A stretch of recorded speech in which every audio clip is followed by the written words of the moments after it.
बाद विमान हादसे में मारे गए लोगों की याद में उत्तर प्रदेश के अमरोहा जिले की सैदनगली कस्बे में एक श्रद्धांजलि सभा का आयोजन किया गया और इस अवसर पर भावुक होते हुए लोग दिखे, जहां सैकड़ों की संख्या में स्थानीय लोग इकट्ठा हुए और मृतकों की आत्मा की शांति के लिए मोमबत्तियां जलाकर प्रार्थना की गई। कार्यक्रम का आयोजन नगर पंचायत सैदनगली के तत्वाधान में किया गया, जिसमें क्षेत्रीय जनप्रतिनिधियों और प्रशासनिक अधिकारियों ने भी हिस्सा लिया और श्रद्धांजलि सभा में विशेष रूप से अमरोहा के एसपी अमित कुमार आनंद और नगर पंचायत सैदनगली की चेयरपर्सन अनुकृति चौधरी मौजूद रही। दोनों ने हादसे में मारे गए लोगों को श्रद्धांजलि अर्पित करते हुए मौन का दीप भी जलाया और 2 मिनट का मौन रखकर दिवंगत आत्माओं की शांति की कामना की। वहीं सभा के दौरान वक्ताओं ने इस दुखद घटना पर गहरा शोक भी जताया और कहा कि क्षति न केवल मृतकों के परिजनों के लिए बल्कि पूरे देश के लिए अपूरणीय है। उपस्थित लोगों ने एकजुटता का संदेश देते हुए दुख की इस घड़ी में पीड़ित परिवारों के साथ खड़े रहने की बात कही है। श्रद्धांजलि सभा ने एक बार फिर ये साबित किया कि मानवता और संवेदनशीलता आज भी समाज में जीवित है।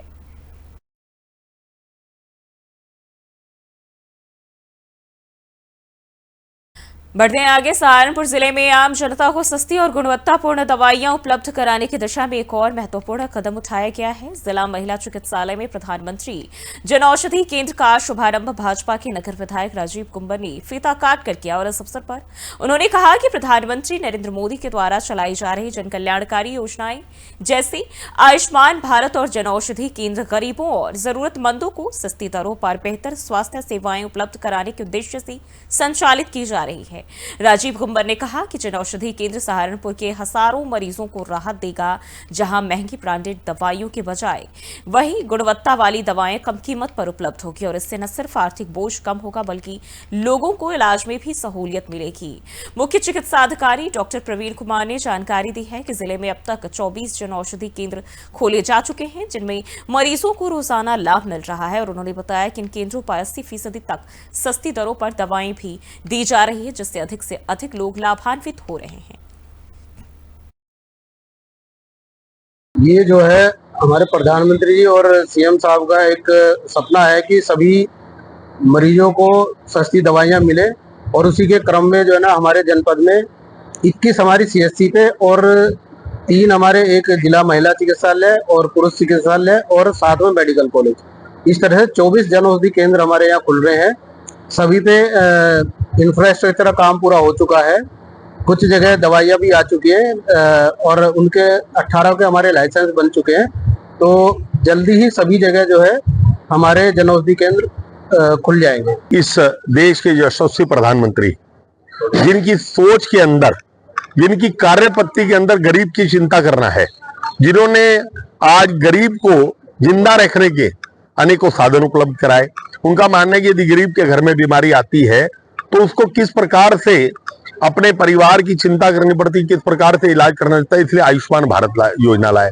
उसी क्रम में जन औषधि केंद्र एक ऐसी योजना भारत सरकार की है जिसने वास्तविकता में गरीब को सही इलाज देने का काम किया है।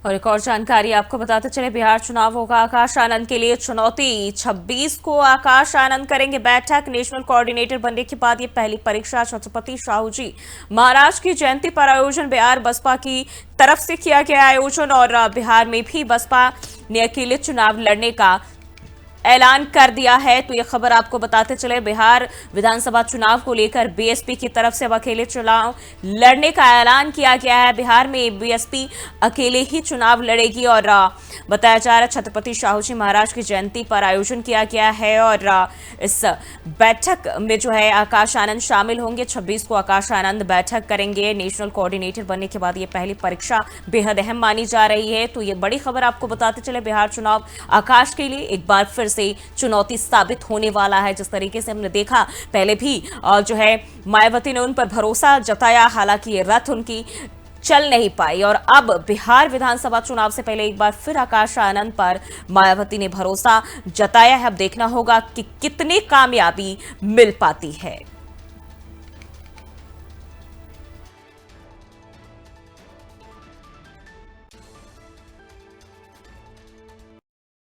बढ़ते आगे अलीगढ़ के गांधी पार्क थाना क्षेत्र स्थित एटा चुंगी चौराहे पर पानी की गंभीर समस्या को लेकर महिलाओं ने सड़क पर उतरकर जोरदार प्रदर्शन किया। नाराज महिलाओं ने NH 91 हाईवे को जाम कर दिया और कतार बनकर चौराहे पर बैठ गई, जिससे यातायात पूरी तरह ठप हो गया। प्रदर्शनकारी महिलाओं का कहना है कि पिछले 1 महीने से क्षेत्र में जलापूर्ति पूरी तरह ठप है, जिससे घरों में पानी की भारी किल्लत हो गई है। कई बार शिकायत करने के बावजूद कोई समाधान नहीं निकला, जिससे परेशान होकर उन्हें सड़कों पर उतरना पड़ा। महिलाओं ने प्रशासन से मांग की है कि जल्द से जल्द पानी की व्यवस्था बहाल की जाए, वरना आंदोलन और तेज किया जाएगा। मौके पर पुलिस और प्रशासनिक अधिकारी पहुंचे और महिलाओं को समझाने का प्रयास भी किया गया। आश्वासन मिलने के बाद महिलाएं शांत हुई और जाम को हटाया गया।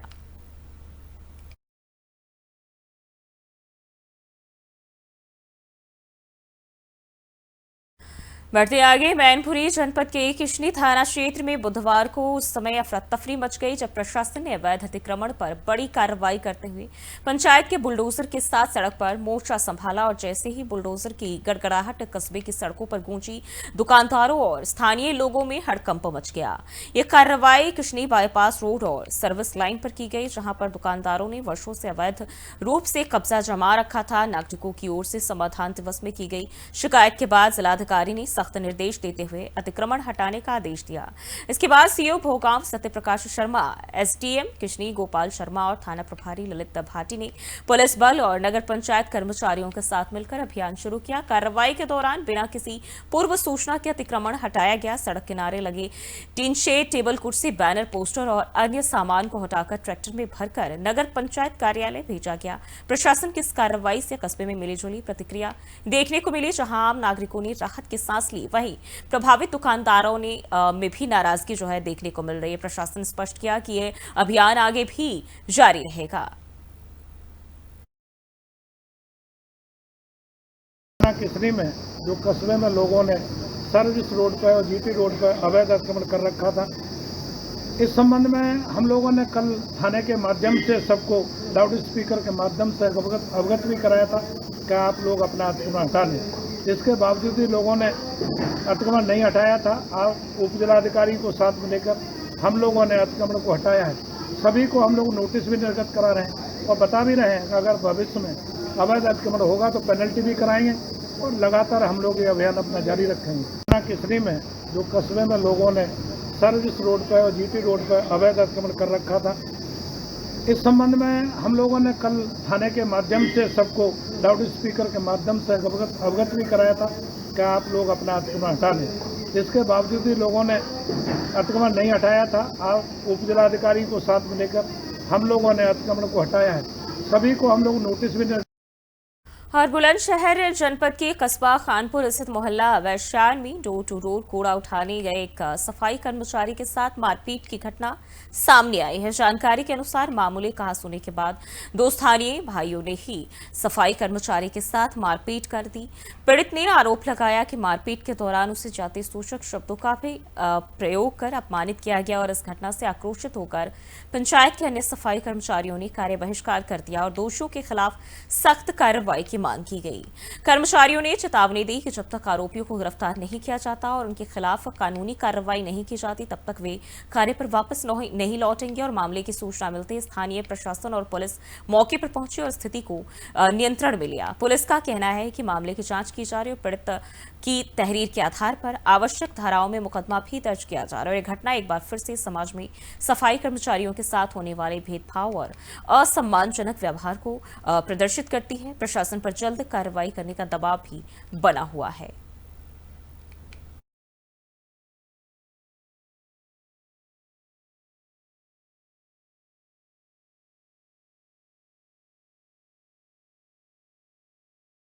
एटा जिले में अवैध मिट्टी खनन के खिलाफ प्रशासन के द्वारा चलाए जा रहे सख्त अभियान से खनन माफियाओं में हड़कंप मच गया है। जिलाधिकारी के निर्देश पर कार्रवाई करते हुए सदर तहसीलदार संदीप सिंह ने बीती रात एक बड़ी छापेमारी को अंजाम दिया।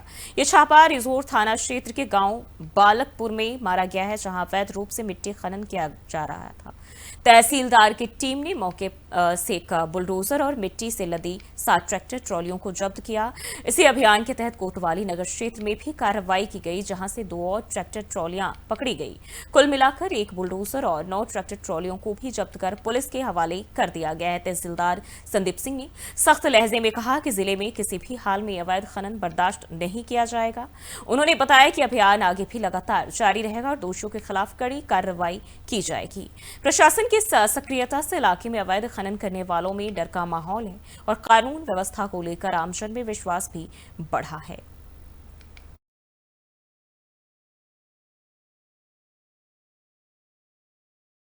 और वहीं बुलंदशहर जिले के थाना पहासू क्षेत्र के अलीगढ़ चौराहे पर वाहन चेकिंग के दौरान एक बाइक सवार युवक के द्वारा पुलिसकर्मियों से की गई भद्रता का वीडियो सोशल मीडिया पर तेजी से वायरल हो रहा है। वायरल वीडियो में देखा जा सकता है कि पुलिस जब 3 बाइक सवार युवकों को चेकिंग के दौरान रोकती है तो उनमें एक युवक महिला दरोगा से बदसलूकी करता है और अभद्र भाषा का इस्तेमाल भी करता है। वीडियो में युवक ये कहते हुए सुना जा सकता है कि बाइक रोकने की हिम्मत कैसे हुई।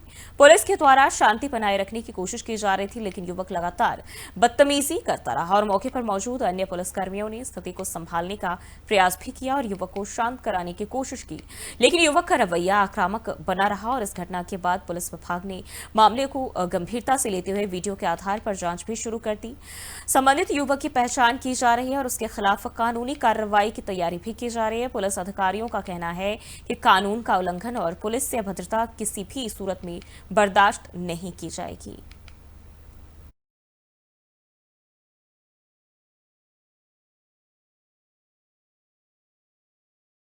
और हापुड़ जिले के थाना देहात क्षेत्र अंतर्गत गांव ददायरा में देर रात तार चोरी कर रहे बदमाशों ने एक पत्रकार के भाई पर जानलेवा हमला कर दिया। जानकारी के अनुसार पत्रकार का भाई जब रात के समय खेत की ओर गया तो उसने कुछ संदिग्ध लोगों को बिजली के तारे काटते हुए देखा। जब उसने बदमाशों को रोकने की कोशिश की तो उन्होंने उस पर फायरिंग कर दी। गनीमत रही कि गोली पत्रकार के भाई को छूते हुए निकल गई और वह बाल बाल बच गया। फायरिंग की आवाज सुनकर ग्रामीण मौके की ओर दौड़े और बदमाश भारी मात्रा में चोरी की गई तार मौके पर छोड़कर फरार हो गए। घटना की सूचना मिलते ही थाना देहात पुलिस की टीम मौके पर पहुंच गई और पूरे घटनास्थल की छानबीन की। पुलिस ने तारों को कब्जे में ले लिया है और बदमाशों की तलाश में संभावित ठिकानों पर दबिश भी दी जा रही है। इस घटना में से गांव में दहशत का माहौल बना हुआ। स्थानीय लोगों ने बदमाशों की जल्द गिरफ्तारी की मांग की है। पुलिस का कहना है कि जल्द ही आरोपियों की पहचान कर उन्हें गिरफ्तार कर लिया जाएगा। मामले की जांच जारी है।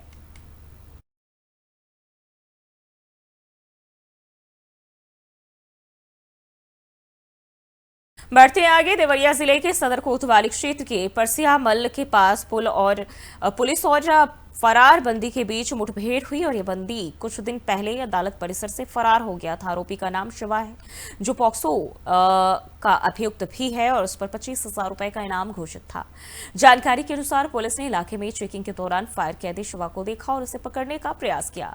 आरोपी ने पुलिस पर फायरिंग कर दी, जिसके जवाब में पुलिस ने जवाबी कार्रवाई की। मुठभेड़ में शिवा के पैर में गोली लगी है। घायल बंदी को तुरंत पुलिस ने इलाज के लिए अस्पताल भेजा। फरार होने के बाद पुलिस ने उसकी तलाश शुरू कर दी और अब मुठभेड़ में उसकी गिरफ्तारी के करीब पहुंच गई। पुलिस ने इलाके में कड़ी सुरक्षा व्यवस्था कर दी है ताकि किसी तरह की अप्रिय घटना ना हो। मुठभेड़ पुलिस की सक्रियता और समर्पित कार्रवाई का परिणाम है। पुलिस का कहना है कि फरार अभियुक्तों को पकड़ने के लिए कोई कसर नहीं छोड़ी जाएगी और कानून व्यवस्था बनाए रखने में कोई समझौता भी नहीं होगा। मामले की जांच और आगे की कार्रवाई जारी है।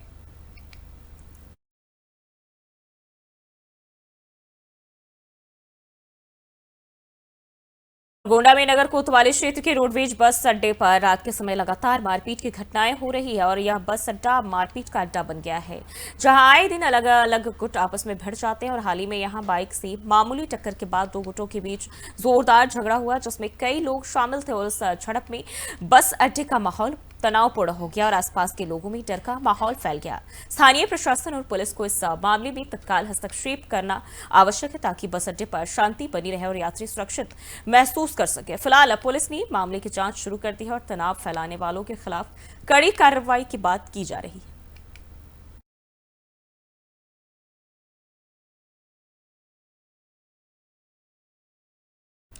और आगरा के किनारी बाजार थाना कोतवाली क्षेत्र में स्थित एक चांदी गलाने के कारखाने में भीषण विस्फोट ने पूरे इलाके को दहला दिया और यह हादसा मंगलवार दोपहर को हुआ जब अचानक सिल्वर स्मेल्टिंग यूनिट में लगातार 3 गैस सिलेंडरों में धमाका हो गया। तेज धमाके से पूरी इमारत थर्रा उठी और इलाके में धुएं का घना गुब्बार फैल गया। इस दर्दनाक हादसे में सर्राफा कारोबारी समेत 2 लोगों की मौके पर ही जलकर मौत हो गई, जबकि 4 अन्य गंभीर रूप से घायल हुए हैं।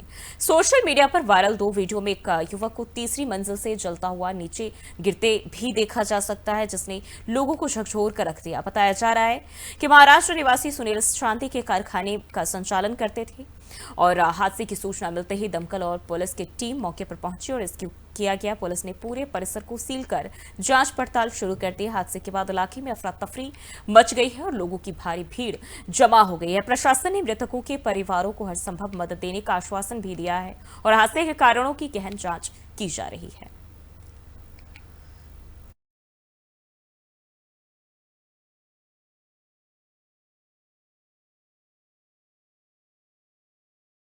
चंदौली जिले में तेज रफ्तार का कहर एक बार फिर देखने को मिला। मुगलसराय थाना क्षेत्र के कटरिया पेट्रोल पंप के पास एक अनियंत्रित ट्रक ने ट्रैक्टर ट्रॉली में जोरदार टक्कर मार दी और इस दर्दनाक हादसे में ट्रॉली में सवार एक व्यक्ति की मौके पर ही मौत हो गई, जबकि कई अन्य लोग गंभीर रूप से घायल भी हुए हैं। बताया जा रहा है कि ट्रैक्टर ट्रॉली पर लोग एक शव लेकर वाराणसी दाह संस्कार के लिए जा रहे थे और तभी पीछे से आ रहे तेज रफ्तार ट्रक ने ट्रैक्टर को टक्कर मार दी।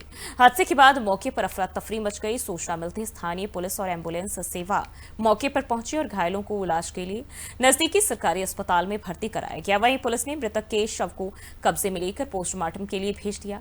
घटना की जानकारी मिलते ही मृतक के परिजनों में कोहराम मच गया है। पुलिस ने ट्रक को कब्जे में ले लिया और अब मामले की जांच पड़ताल शुरू कर दी गई है। यह हादसा एक बार फिर सड़क सुरक्षा और तेज रफ्तार वाहनों पर नियंत्रण की आवश्यकता को उजागर करता है।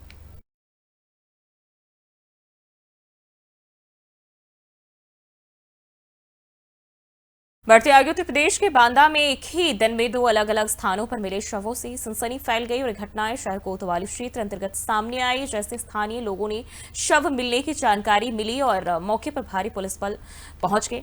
वहीं घटनास्थलों की घेराबंदी कर जांच पड़ताल शुरू कर दी गई है। पुलिस के अनुसार पहली घटना में शव की शिनाख्त मर्दन नाका निवासी एक व्यक्ति के रूप में की गई है, जिसे घटना से कुछ समय पहले पीली कोठी क्षेत्र में देखा गया था।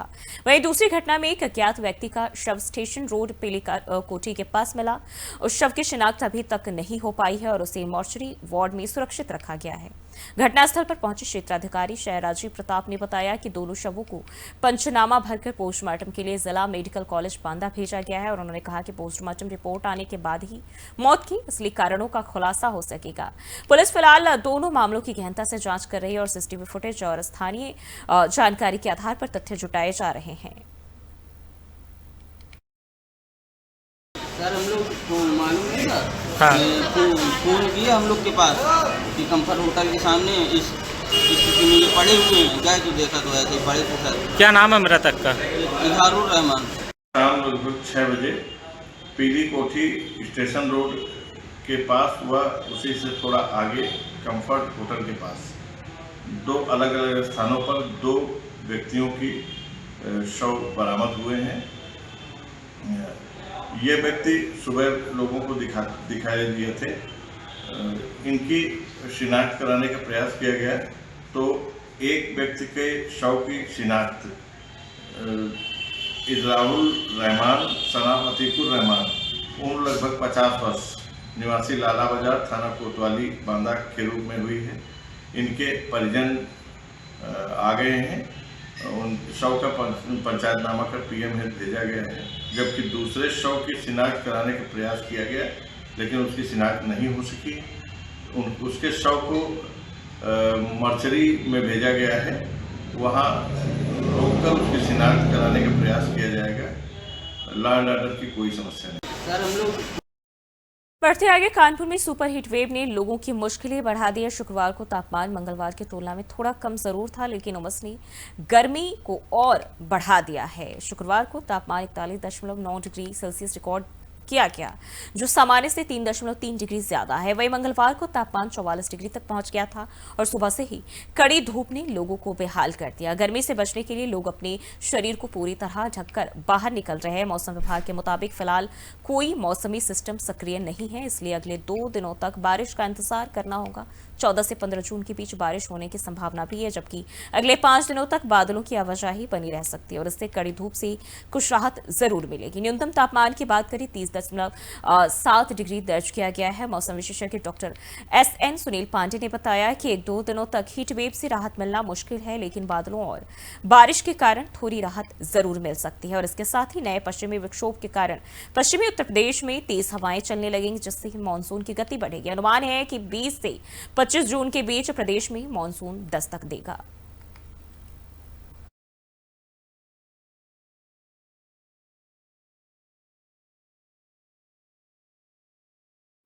और जब देश की सीमाएं खतरे में हो और आसमान से मिसाइलें या ड्रोन हमला करे, सिर्फ सैनिकों का हौसला नहीं बल्कि तकनीक भी दुश्मन को जवाब देती है। और हाल ही में भारत पर हुए ड्रोन और मिसाइल हमलों की कोशिशों को भारतीय वायु रक्षा प्रणाली ने नाकाम कर दिया और इसमें सबसे अहम भूमिका निभाई रूस से हासिल की गई अत्याधुनिक मिसाइल प्रणाली S-400 ट्रायम्फ ने। इस सफलता ने एक बार फिर S-400 को भारत की आसमान की ढाल साबित कर दिया है। लेकिन अब जो खबर आ रही है वो पाकिस्तान के लिए और भी डरावनी हो सकती है। रूस का अगली पीढ़ी का एयर डिफेंस सिस्टम S-500 अब दुनिया के सामने आने को तैयार है, जिसे लेकर फिर से चर्चाएं तेज हो गई। और क्या है इसकी खासियत और दुश्मन के लिए कितना घातक है, आइए देखते हैं ये report. Air defence system S-500 S-400 से भी अधिक एडवांस और घातक है। बेहतर रेंज, तेज रिएक्शन टाइम और अंतरिक्ष से आने वाले खतरों को भी नष्ट करने की क्षमता से लैस।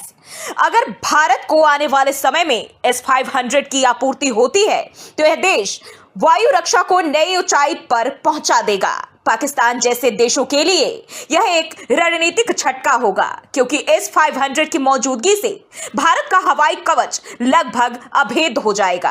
यानी कि मतलब साफ है कि अब भारत की हवाई सुरक्षा और मजबूत होने की दिशा में आगे बढ़ रही है।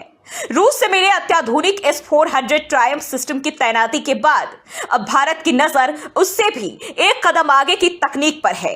S-500 मिसाइल डिफेंस सिस्टम दरअसल रूस ने प्रधानमंत्री नरेंद्र मोदी की हालिया मास्को यात्रा के दौरान इस नई पीढ़ी की वायु रक्षा प्रणाली के संयुक्त उत्पादन का प्रस्ताव दोबारा रखा।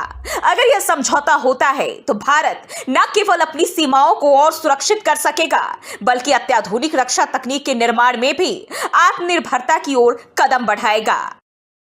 हाल ही में भारत पर हमले की कोशिश। 7 मई 2025 की सुबह भारत ने पाकिस्तान और POK यानी पाकिस्तान अधिकृत कश्मीर के 9 ठिकानों पर सर्जिकल हमले किए। इसके जवाब में पाकिस्तान की ओर से ड्रोन और मिसाइल के जरिए भारत के सैन्य प्रतिष्ठानों को निशाना बनाने की कोशिश हुई, लेकिन ये हमले S-400 ट्रायम्फ और एकीकृत काउंटर UAS सिस्टम की वजह से सफल नहीं हो पाए। S-400 ट्रायम्फ दुश्मन के लिए सुदर्शन चक्र। S-400 ट्रायम्फ रूस द्वारा विकसित एक mobile surface to air defence system है। इसे साल 2007 में रूस ने पहली बार अपनी सेना में शामिल किया था। यह प्रणाली विमान, ड्रोन, क्रूज मिसाइल और यहां तक कि बैलिस्टिक मिसाइल जैसे हवाई खतरों को 400 किलोमीटर दूर से पहचान सकती है और उन्हें मार गिरा सकती है। भारत ने इस प्रणाली को सुदर्शन चक्र नाम दिया, जो अपने आप में एक संकेत है कि यह कितनी घातक और बहुस्तरीय सुरक्षा प्रदान करती है। भारत और रूस के बीच हुआ था बड़ा सौदा। भारत ने अक्टूबर 2018 में रूस से $5.43 अरब की लागत से 5 S-400 रेजिमेंट खरीदने का समझौता किया था। अब तक 3 रेजिमेंट भारत को मिल चुकी है और 2026 तक आने की उम्मीद है। रूस यूक्रेन युद्ध के कारण इसमें कुछ देरी हुई। पहला स्क्वाड्रन 2021 में भारत पहुंचा था। ये आदमपुर और हलवारा एयरबेस पर तैनात है। एक स्क्वाड्रन में 2 बैटरियां होती है। एक बैटरी में 8 लॉन्चर वाहन यानी TEL, 2 रडार और 1 कमांड पोस्ट होता है। कैसे करता है S-400 काम? यह सिस्टम बेहद तेज और सटीक है। इसे तैनात करने में केवल 5 मिनट लगते हैं। एक साथ यह 300 हवाई लक्ष्यों को ट्रैक कर सकता है और उनमें से 36 को एक साथ निशाना भी बना सकता है। S-400 4 तरह की मिसाइलें इस्तेमाल करता है। 40N6E 400 kilometre range, 48N6E3 250 kilometre range, 9M96E2 120 kilometre range, 9M96E 40 kilometre range. यानी इन मिसाइलों की मदद से ये सिस्टम अलग अलग दूरी और ऊंचाई से आने वाले खतरों को ढूंढता है और खत्म करता है। क्यों है S-400 इतना जरूरी? दुश्मन के विमान या ड्रोन को पहले ही करता है ट्रैक, अत्यधिक ऊंचाई और लंबी दूरी से भी कर सकता है हमला। इलेक्ट्रॉनिक जामिंग यानी GPS ब्लॉक करना इससे प्रभावित नहीं होता। एक ही समय में कई खतरों से निपट सकता है, किसी भी दिशा से आने वाले हमले को रोक सकता है।